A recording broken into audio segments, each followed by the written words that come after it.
Hey guys, what's going on? It's Jennifer. So today there was a special meeting announcement from the White House, well, from the State Department, the State Department, to let journalists know what they can and can't report on. Maybe I'm confused because I thought we were in America and we were the bastions of freedom and liberty for all that stuff. Not North Korea for propaganda for all, although obviously we all know that that's what they do.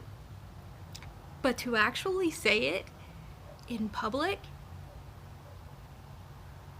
in front of a bunch of journalists and a camera, I mean, I'm shocked. I guess I'm not even shocked anymore. Y'all, this is absolutely insane. This is showing how far we are falling. And let's look at that clip and then we'll talk about it. We have noticed in news coverage that some outlets are incorrectly referring to Juan Guaido as the opposition leader or the self-proclaimed president. Neither is correct.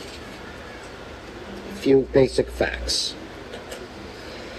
The National Assembly remains the only legitimate and democratically elected institution in Venezuela.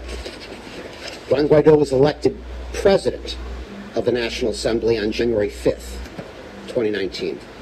On January 10th, Maduro usurped the presidency. Therefore, the president of the National Assembly, and relying on Venezuela's constitution,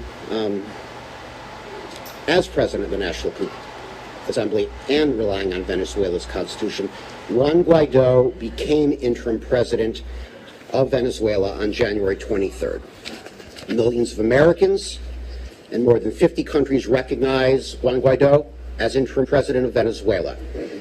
He is appointed and credentialed ambassadors to international organizations and the United States and numerous other democratic nations and other democratic nations.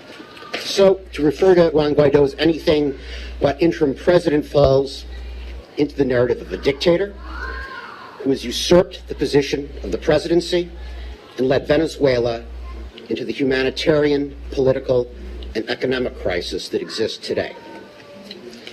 The international community must unite behind interim President Juan Guaido and the Venezuelan National Assembly and support the peaceful restoration of democracy in Venezuela. That's it for the top. Let me get this straight. You're complaining because news outlets are calling him by a title you don't think that he... Not a complaint, pointing out, just trying to correct. Well, it sounds like a complaint to me, and that seems pretty weak sauce. I don't understand what your problem is. I mean, he's the interim president, well, and we don't want to... You consider him to be the interim president, and as you say, 50 other countries outside recognize him as the interim president. But there are more than 190 members of the United Nations, so your 50 countries is not even close to half of that. Is that correct? We are supporting the Constitution of Venezuela and the people of Venezuela. We're supporting the Venezuelan people here. And so the United States, it's the time to act in support of democracy. And the news coverage of calling him the legitimate leader, the president, is going to encourage more countries to recognize. We don't want to feed into the rhetoric of the current dictator. Okay. Okay, so y'all got that? You can no longer call random guy named Juan the opposition leader or self-proclaimed president, which is truth. You must call him the interim president or the president. I don't think so. Let's just all call him random guy named Juan. Hashtag RG, wait, how is it? Random guy named, RGN Juan. That's what I put. I mean, this is ridiculous. It's absolutely ridiculous. And no matter how you feel on this situation, you don't have to feel any way about Venezuela. But the fact that the State Department is telling journalists outright what they can and cannot say should really freaking freak you out.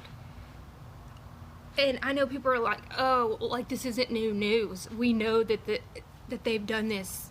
You know, they've been lying to us. Of course we know that. But this is how much they no longer care. That they're going to actually say these things in public. And just say them like we are North Korea.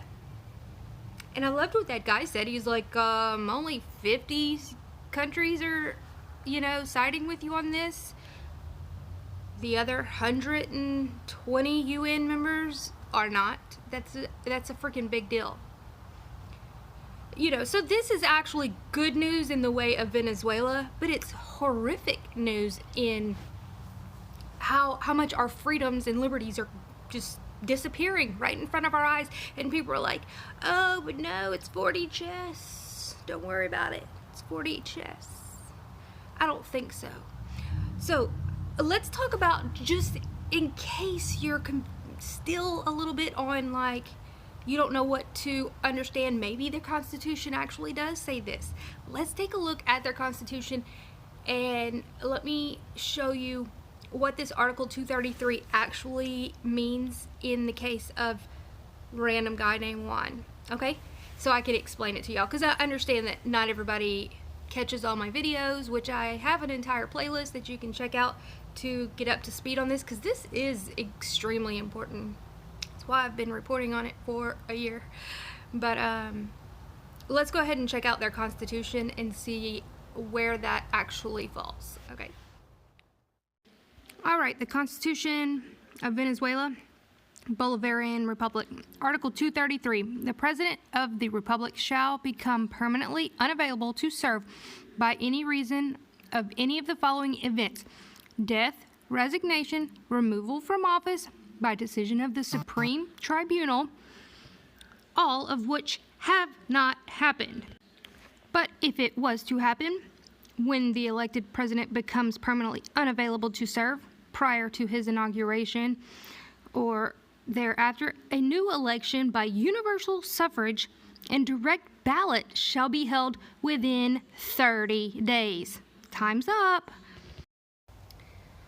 And now I want y'all to look at, because I understand that people are still a little confused about how the sanctions actually affected the little people and how just our sanctions were actually the reason that they essentially completely collapsed as a nation, which they didn't. You know, they're very resilient, but to the point of it being really bad there, okay? I mean, really bad. It's not Yemen, let's just say that. But anyway, I just want to talk to you about Goldman Sachs and their role in this situation. And it's pretty shocking and disgusting what they've been doing. So I want to show y'all that. All right, the Trump administration gives Goldman Sachs a get out of Venezuela free card. This is called the hunger bonds. So weird. So filling the Trump administration with former Goldman Sachs executives, such as current Treasury Secretary Steven Mnuchin, appears to have its privileges.